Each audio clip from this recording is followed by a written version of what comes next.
ओम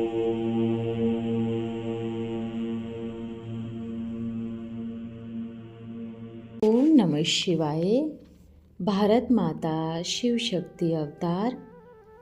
आज है 2/1/2025। Revise date है 16/1/1968। लाडले बच्चे देह अभिमान में आने से जैसे कि बेसमझ बन जाते हैं। बेसमझी का काम होता है तो फिर ग्लानि भी होती है, वर्षा भी कम हो जाता है।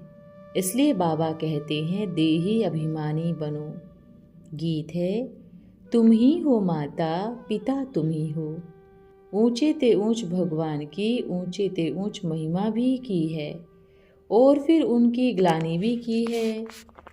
अब ऊंचे ते ऊंच बाबा आकर खुद अपना परिचय देते हैं और फिर जब रावण राज्य शुरू होता है तो वो भी अपनी ऊंचाई दिखाता है।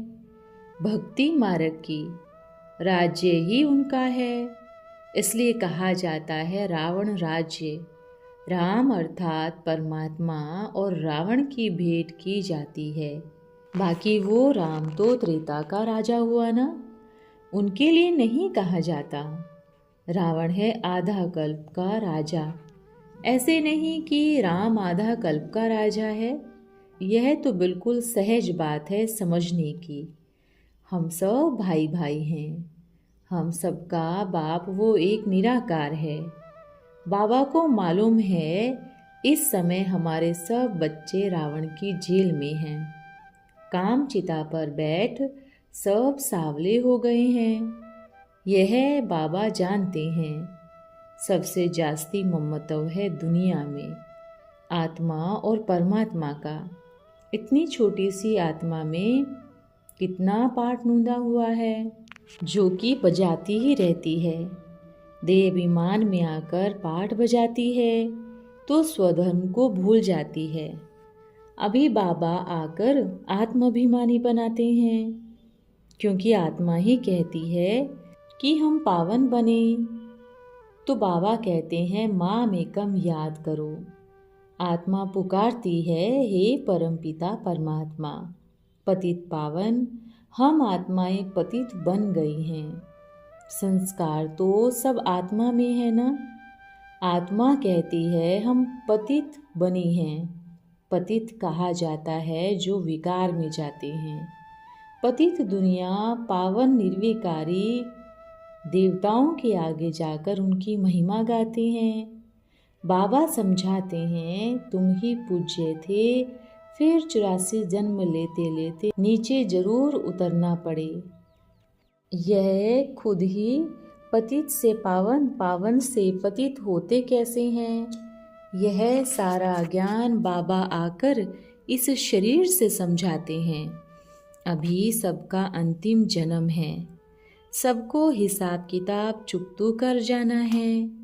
बाबा सब साक्षात्कार करा देते हैं। पतित को अपने विकर्मों के दंड जरूर भोगने पड़ते हैं। पिछाड़ी का कोई जन्म देकर ही सजा देंगे, तब तन में ही सजा खाएंगे। इसलिए शरीर जरूर धारण करना पड़ता है। आत्मा फील करती है हम सजा भोग रही हैं। जैसे काशी कलवट खाते समय दंड भोगते हैं, पापों का साक्षात्कार होता है। आत्मा को सजा फील होती होगी। इतनी छोटी आत्मा गर्भ जेल में भी फील करती है, तब तो कहती है क्षमा करो, हम फिर ऐसे नहीं करेंगे। यह सब साक्षात्कार होता है। साक्षात्कार में ही क्षमा मांगते हैं, फील करते हैं, दुख भोगते हैं। सारे ड्रामा में महत्व है आत्मा और परमात्मा का, जिसको और कोई भी नहीं जानते, एक भी मनुष्य नहीं जानते। आत्मा क्या है, परमात्मा क्या है, सन्यासी भी यह नहीं जानते हैं। भल पवित्र बनते हैं, इसलिए उनके आगे जाकर नमन करते हैं। इन्हों से डरते भी हैं, कहीं इनको नाराज करने से भारत को कुछ हो नहीं जाए। यह साधु सन्यासी तो है ही शंकराचार्य के वंश वाले। वो आते ही हैं रजो प्रधान समय में। वो क्या करेंगे? परंतु लोग तो इनसे डर जाते हैं। ड्रामा अनुसार यह भी चलता है। तुम बच्चों को अभी ज्ञान है कि यह कोई नई बात नहीं है। कल्प पहले भी यह चला था। अपने गुण गाते रहते हैं। जगत गुरुओं को तो वास्तव में जगत को ज्ञान देना चाहिए ना कि पॉलिटिकल बातों में पढ़ना चाहिए। आजकल तो यह भी एमपी आदि बनने के लिए कोशिश करते रहते हैं। वास्तव में उनका तो यह काम नहीं है ना। कहते भी हैं ज्ञान भक्ति वैराग्य, परंतु अर्थ नहीं समझते। बाबा ने तो इन साधु आदि का संग बहुत किया है। अभी तुम बच्चे अच्छी रीति जानते हो कि अभी हम पुरानी दुनिया से नई दुनिया में जाते हैं। वो है नई दुनिया, वो है दिन, यह है रात। तो दिन में जाने के लिए रात पुरानी दुनिया से वैराग्य किया जाता है। रात में है रावण राज्य, वो तो अब खत्म हो जाना है। उससे क्या अब दिल लगानी है? बाबा कहते हैं कोई भी देहधारी से दिल नहीं लगानी है। आत्मा कहती है कि एक बाबा का बनना है। भक्त भगवान को ही याद करते हैं कि हे भगवान, हमको आकर सुख शांति का वर्षा दो। भक्ति में तो दुख है ना, सब झूठी झूठ बोलते हैं। यह तो बाबा की ग्लानि ही है। भक्ति मार्ग में तो कुर्बान जाते हैं, बलि चढ़ते हैं। शंकर पर भी बलि चढ़ते हैं। यहाँ बलि चढ़ने की तो कोई बात ही नहीं है। हम तो जीते जी मरते हैं। बलि चढ़ गए माना मर गए। यह है जीते जी बलि। जीते जी मर कर बाबा का बना है, क्योंकि उनसे वर्षा लेना है, उनकी मत पर चलना है। जीते जी बलि चढ़ना, वारी जाना वास्तव में अभी की बात है। भक्ति मार्ग में वो फिर कितनी जीव घात आदि करते हैं। यहाँ जीव घात की बात ही नहीं है।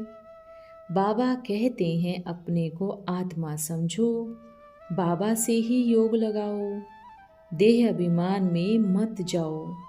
उठते बैठते बाबा को याद करने का पुरुषार्थ करना है। 100% पास तो कोई हो नहीं सकते हैं। बच्चे भूल करते रहते हैं। सावधानी नहीं मिलेंगी तो भूले छोड़ेंगे कैसे? माया किसी को भी छोड़ती नहीं है। यह बाबा खुद की कहते हैं। हम माया से हार खा लेते हैं, पुरुषार्थ करते भी हैं, फिर भी पता नहीं क्या हो जाता है। हमसे इतनी बड़ी भूल पता नहीं कैसे हो जाती है। समझते भी हैं कि इससे हमारा नाम बदनाम होगा, फिर भी माया का ऐसे वार होता है जो समझ में ही नहीं आता। देह अभिमान में आने से जैसे कि बेसमझ बन जाते हैं। बेसमझी का काम होता है तो फिर ग्लानि भी होती है, वर्षा भी कम हो जाता है। ऐसे बहुत भूले करते हैं। अब बाबा तो कहते हैं दे दान तो छुटे ग्रहण। राहु का ग्रहण बैठता है तो फिर वो टाइम लेता है। चढ़ाई चढ़कर फिर उतरना मुश्किल होता है। मनुष्य को शराब की आदत पड़ती है, फिर वो छुड़ाने में कितनी मुश्किलात लगती है। सबसे जास्ती है काला मुंह करना। यह छोड़ना बड़ा मुश्किल होता है। घड़ी घड़ी शरीर याद आता है। फिर बच्चा पैदा हुआ तो और ही याद पड़ेगी। तो अब सबको भूलने की कोशिश कर एक को याद करते हैं। वो फिर याद के लिए पैदाइश करते रहते हैं। तो सब कहेंगे ना कि यह क्या हमको ज्ञान देंगे। उनका कोई सुनेगा ही नहीं। ऐसे ऐसे भी इत्तेफाक होते हैं ना। इससे संभाल बहुत करनी पड़ती है। माया बड़ी तीखी है। सारा दिन शिव बाबा को याद करने का ही ख्याल रहना चाहिए। अब नाटक पूरा होता है, हमको जाना है, यह शरीर भी खत्म हो जाना है। जितना बाबा को याद करेंगे तो देह अभिमान टूट जाएगा। सिवाय एक बाबा के और कोई के साथ दिल नहीं लगानी है, नहीं तो वो जरूर सामने आएगा। बहुत ऊंची मंजिल है, कहना तो बड़ा सहज है। लाखों में कोई माला का दाना निकलता है, कोई कोई को स्कॉलरशिप भी मिलती है ना। 2-3 वर्ष के लिए जो अच्छी मेहनत करेंगे जरूर स्कॉलरशिप लेंगे। समझा जाता है कल्प पहले पुरुषार्थ किया है वो ही करेंगे। साक्षी होकर देखना है मैं कैसी सर्विस करता हूँ। बहुत बच्चे चाहते हैं जिस्मानी सर्विस छोड़ इसमें ही लग जावे, परंतु बाबा सरकमस्टांस भी देखते हैं। अकेला है, कोई बंधन नहीं है तो हर्जा नहीं है। फिर भी कहते हैं नौकरी भी करो और यह धंधा भी करो। नौकरी में भी बहुतों के साथ मुलाकात होगी, कोई का बंधन है, कोई का ना भी है।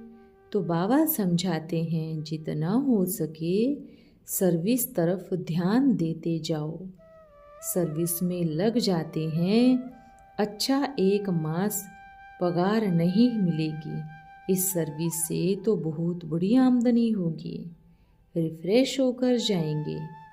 बाबा समझाते हैं तुम बच्चों को ज्ञान तो बहुत मिला हुआ है, बच्चों द्वारा भी बाप बहुत ही सर्विस करते रहते हैं।